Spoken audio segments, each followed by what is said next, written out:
நம்முடைய பிதாவாகிய தேவனாலும் கர்த்தராகிய இயேசு கிறிஸ்துவினால் உங்களுக்கு கிருபையும் சமாதானமும் பெருகுவதாக.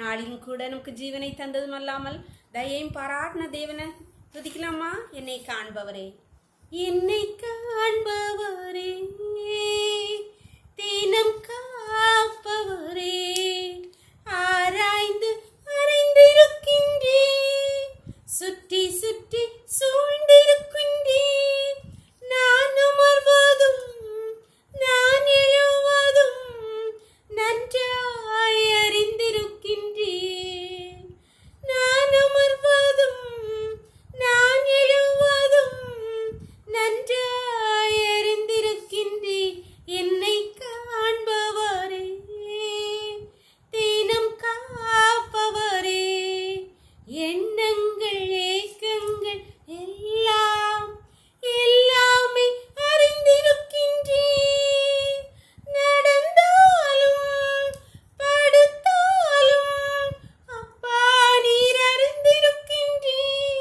நன்றி ராஜா, ஈசு ராஜா, நன்றி ராஜா, ஈசு ராஜா, என்னை காண்பவரே, தினம் காப்பவரே, ஆராய்ந்து அறிந்திருக்கின்றே, சுற்றி சுற்றி சூழ்ந்திருக்கின்றே, நான் அமர்வதும் நான் எழுவதும் நன்றாய் அறிந்திருக்கின்றே, என்னை நன்றாய் அறிந்திருக்கின்றே.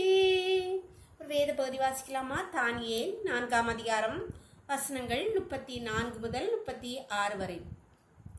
நேபுகாத்நேச்சாராகிய நான் என் கண்களை வானத்துக்கு ஏறெடுத்தேன், என் புத்தி எனக்கு திரும்ப வந்தது. அப்பொழுது நான் உன்னதமானவரை ஸ்தோத்திரித்து என்றென்றைக்கும் ஜீவித்திருக்கிறவரை புகழ்ந்து மகிமைப்படுத்தினேன். அவருடைய கர்த்தத்துவமே நித்திய கர்த்தத்துவம், அவருடைய ராஜ்யமே தலைமுறை தலைமுறையாக நிற்கும். பூமியின் குடிகள் எல்லாம் ஒன்றுமில்லை என்று எண்ணப்படுகிறார்கள். அவர் தமது சித்தத்தின்படியே வானத்தின் சேனையையும் பூமியின் குடிகளையும் நடத்துகிறார். அவருடைய கையை தடுத்து அவரை நோக்கி என்ன செய்கிறீர் என்று சொல்லத்தக்கவன் ஒருவரும் இல்லை என்று.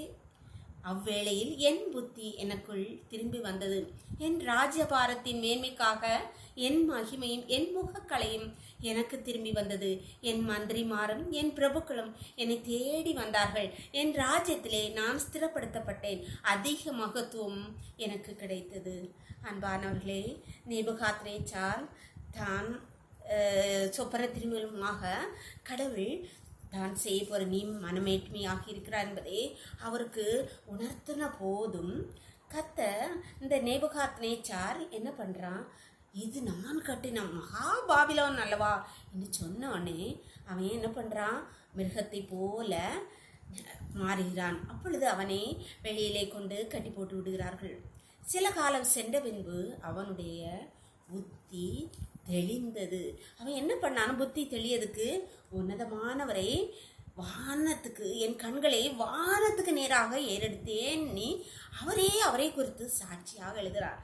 அன்பானவர்களே, நம்முடைய கஷ்டங்கள், பாடுகள், கவலைகள் மத்தியிலே நாம் என்ன செய்யணும்? நம்முடைய கண்களை வானத்தையும் பூமியும் உண்டாக்கின கர்த்தரிடமாய் நம் கண்களை ஏறெடுத்து பார்க்கும்போது அவரிடத்திலிருந்து நமக்கு ஒத்தாசை வரும்.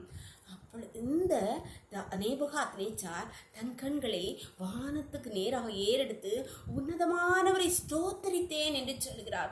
அவருக்கு மகிமையும் கனத்தையும் செலுத்தின போது என்னுடைய புத்தி எனக்கு திரும்ப வந்தது, என் முகக்களையும் எனக்கு திரும்ப வந்தது. மந்திரிமாரும் எல்லாரும் என்னை பிரபுக்களும் தேடி வந்தார்கள். நான் திரும்பவும் ராஜாவானேன் என்று எழுதியிருக்கிறார். இதெல்லாம் நமக்கு சாட்சியாக கர்த்தருடைய வேதத்திலே எழுதப்பட்டிருக்கு. அன்பானவர்களே, பாவத்தின் நிமித்தம் நம்முடைய ஒவ்வொரு கஷ்டங்களும் பாடுகளும் நாம் செய்த தவறுகளும் நாம் செய்த முடிவுகளால் வந்த கஷ்டங்களும் பாடுகளும் பலவீனங்களும் நம்முடைய சாப்பாட்டு முறைமைகள், நம்முடைய எல்லா காரியங்களினாலும் நம் பலவீனங்களாகட்டும் கஷ்டங்களாகட்டும் பாடுகள் எல்லாமே நம்மால் வந்தது. அதை உணர்ந்து நம் புத்தியை தெளிந்து உன்னதமானவரை நோக்கி பார்த்து அவரை ஸ்தோத்திரிக்கும் போது கர்த்தர் நம்மளை ஆண்டவரை ஸ்திரப்படுத்தி நம்மை பழைய நிலைமைக்கு உயர்த்துவார். அன்பானவர்களே, நம்முடைய பலவீனங்களை, நம்முடைய தப்புதங்களை ஆண்டவர் உணர்ந்தவர்களாக கர்த்தரை ஸ்தோத்திரித்து வானத்தையும் பூமியும் உண்டாக்கின கர்த்தரிடத்திற்கு நம் கண்களை ஏறெடுத்து பார்க்கலாமா? எங்களை நேசிக்கிற எங்கள் அன்பின் தகப்பனே, இந்த நாளை கூட எங்களுக்கு ஈவாய் தந்தீங்களேப்பா. நாளின் காலம் முதல் இம்மட்டுமா என்னுடைய தயவுள்ள கரம் கிருபை எங்களை தாங்கினதே அப்பா. அதனாலே நாங்கள் நிர்மூலமாகாமல் பிழைத்திருக்கிறோம் கர்த்தாவே. எங்களுக்கு ஜீவனை தந்தீங்களே, எங்கள் ஜீவன் உமது பார்வையில் அருமையா இருந்தபடியால் நன்றி நன்றி அப்பா. இப்பொழுதும் அடையாளோடு இணைந்திருக்கிற ஒவ்வொரு பிள்ளைகளும் இந்த கருத்திலே தருகிறோம் அப்பா. ஆண்டவரே அப்பா, எங்கள் ஒவ்வொருடைய வாழ்க்கையிலும் இருக்கிற பிரச்சனைகளும் பாடுகளும் எங்கள் பாவங்கள் எங்கள் தப்புதங்களால் வந்ததப்பா. அப்பா உம்மை நோக்கி பார்க்கிற, அதை உணர்ந்தவர்களாய் உம்மை நோக்கி பார்க்கிற, உம்மை துதிக்கிற, உம்மை மகிமைப்படுத்துகிற ஒவ்வொரு பிள்ளைகளுடைய வாழ்க்கையிலும் கர்த்தாவே அப்பா, நீர் அவருடைய பழைய மகிமையினால் கனத்தினால் அவர்களை முடி சூட்டி அவர்களை மகிமையில் ஏற பண்ணுவீராக கர்த்தாவே. அவர்களை உயர்த்துவீராக கர்த்தாவே. நீர் பலப்படுத்துவீராக. ஒவ்வொரு பிள்ளைகளுடைய வாழ்க்கையிலும் இழந்த மேன்மைகளை, இழந்த ஐஸ்வர்யத்தை, இழந்த சுகத்தை அப்பா நீங்க திரும்பவும் அவர்களுக்கு ஒவ்வொருக்கும் கொடுத்து அவர்களை உயர்த்துவீராக, ஆசீர்வதிப்பீராக கர்த்தாவே. உண்டே கருத்தில் ஒவ்வொரு பிள்ளைகளையும் தாழ்த்தி தரணும். இந்த ரொக்களை மூடி மறைச்சுக்கோங்க. ஒவ்வொரு பிள்ளைகளுடைய வீடுகளிலும் மாவும் எண்ணெயும் குறையாம இருக்க நீங்க கிருபை பாராட்டுங்கப்பா. இந்த ரொக்களை மூடி மறைச்சுக்கோங்க.